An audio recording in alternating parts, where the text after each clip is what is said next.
ये CSS में paper में आया है 2019 के इकोनॉमिक का पेपर 2 और जनाब बड़ा है, बहुत अच्छे कुछ सवालात हैं जो मैं आपको एक्सप्लेन करता हूँ। Examine the role of agriculture sector in economic development of Pakistan.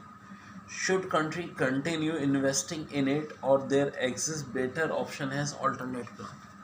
जनाब कोई ऐसा ऑल्टरनेट प्लान है फ़िलहाल एग्रीकल्चर का तो नहीं है। अब देखिए, अमेरिका का एक बहुत पीक गुजरा था, उसमें भी वो एग्रीकल्चर पे ज़रूर लगे रहे। हाँ, ये ज़रूर है कि उन्होंने तरीका जदीद कर दिया।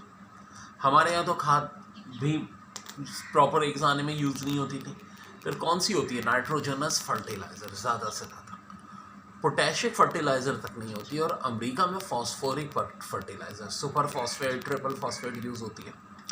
अब देखिए, उनकी वीट की प्रोडक्शन इतनी है कि उनको अक्सर अवकाश समंदर में भानी पड़ जाती है। सबसे ज़्यादा हालांकि जो वीट प्रोडक्शन की कंट्री है वो चाइना है, लेकिन चाइना की एक्सपोर्ट ज़्यादा नहीं है। सबसे ज़्यादा एक्सपोर्ट वीट कौन करता है? यूएसए की इनकम का बहुत बड़ा सोर्स वीट है, और उनकी इम्पोर्ट पेट्रोल थी, जिसकी वजह से उनका बजट बड़ा डेफिसिट में चला गया था।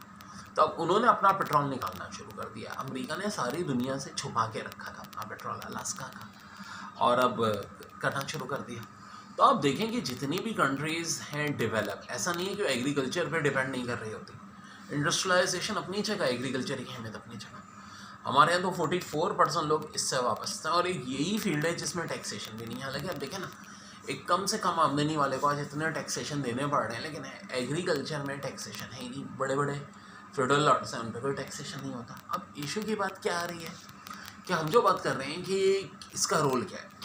रोल तो बहुत ज़्यादा होना चाहिए था, लेकिन देखिए ना, अभी ये आटे का क्राइसिस हुआ, चीनी का क्राइसिस हुआ, हमने कोई प्लान ही नहीं किया था कि जी हमें एक्सपोर्ट करनी है तो कितनी करनी है। देखिए, अगर कोई एग्रीकल्चर गुड हमारे पास बहुत ज़्यादा है ज़रूरत से, ठीक है जी, हमारी पॉपुलेशन को पूरी होती बचती है, तो बिल्कुल एक्सपोर्ट करनी चाहिए, पैसे भी आते हैं।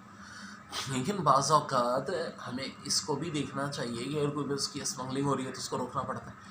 पाकिस्तान में एग्रीकल्चर गुड्स बहुत हैं, लेकिन उस समय फॉरेन एक्सचेंज क्यों नहीं मिल पाता? मेजॉरिटी तो स्मगलिंग के थ्रू चली जाती है। फिर जो हमारे एक कॉटन क्रॉप थी, वो बड़ी इंपॉर्टेंट थी। कॉटन कभी पाकिस्तान टेक्सटाइल में 1 पे था, उसमें भी चाइना आ गया।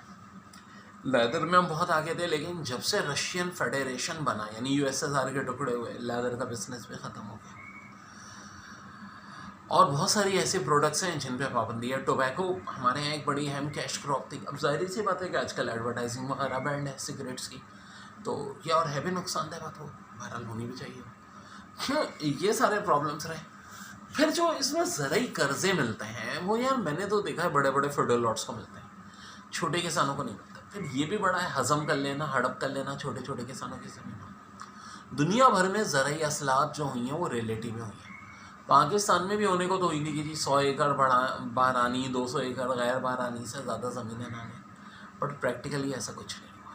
अनफॉर्चुनेटली प्रैक्टिकली ऐसा कुछ नहीं हुआ, इसलिए ज़ाहिर सी बात है भाई, ये वाला मामला भी बड़ा ख़राब हुआ। तो पाकिस्तान की एग्रीकल्चर, मुझे बड़े अफसोस के साथ कहना पड़ता है, वो आउटपुट नहीं दे पाई। तो क्या एग्रीकल्चर की है कोई और चीज़? ये तो देखिए, मैं बार बार कहता हूँ कि हमें अपने मिनरल्स पे तो बहुत तवज्जो देनी पड़ेगी, ख़ासतौर पे रेकोटेक का जो गोल्ड है, खेकड़ा वन का पेट्रोल है। इस बात को मैं रिपीट करता ही रहता हूँ अपने वीडियोस में।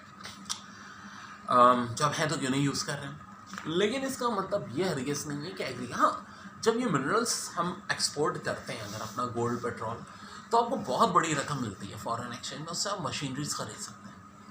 अब क्या हुआ, IMF से एक तो जो हम डिक्टेशन ले रहे हैं उससे बहुत नुकसान हो रहा है। IMF ने बहुत सारे इंपोर्ट्स पे पाबंदी लगा दी जो बड़े काम की थी। उनमें कुछ मशीनरी भी थी, ज़रूरी मशीनरी भी थी, बच्चों के दूध थे, कुछ कैंसर की अद्वियात थी, वो सारा मसला टक गया भाई। अगर पाबंदी लगानी थी तो जी कुत्तों की ग़ज़ा पे लगाई जाती है, शराब पे, लेकिन हम अपनी मर्ज़ी से भी नहीं ला सकते जी, IMF जो कहेगा करना पड़ेगा। प्रॉब्लम ये होता है जब एक बार IMF के पास चले जाए, अल्लाह ताला इससे छुटकारा दे। तो ये प्रॉब्लम है जो एग्रीकल्चर के हवाले से हमें बहुत ज़्यादा है। ओके जी, नेक्स्ट क्वेश्चन इसके बाद बताते हैं।